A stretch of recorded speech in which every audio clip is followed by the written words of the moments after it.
बुद्धिमानी से दिल जीता राजा का हिंदी कहानी सदियों पहले की बात है। राजा सूर्यसेन प्रतापगढ़ का राजा था। राजा की इकलौती संतान उसकी पुत्री भानुमति थी। वह अत्यंत सुंदर थी। भानुमति के विवाह योग्य होने पर राजा को पुत्री के लिए एक योग्य वर की तलाश थी। राजा एक ऐसा बुद्धिमान वर खोजना चाहता था जो उसकी पुत्री से विवाह के पश्चात उसके राज्य को भी संभाल सके। राजा ने ऐलान किया कि जो कोई भी राजकुमारी से विवाह करना चाहता है वह संसार की सबसे मूल्यवान वस्तु लेकर आए।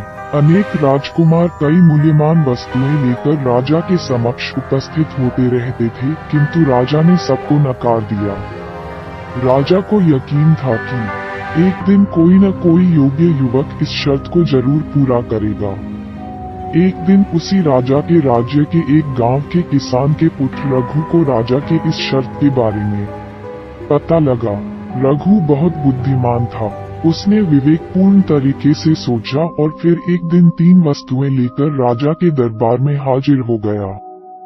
राजा से अनुमति पाकर वह बोला, मैं दुनिया की 3 सबसे महत्वपूर्ण वस्तुएं लाया हूँ। मेरे हाथ में यह मिट्टी है जो हमें अन्न देती है, ये जल है जो अमूल्य है और इसके बिना जीवन संभव नहीं है। तीसरी वस्तु पुस्तक है।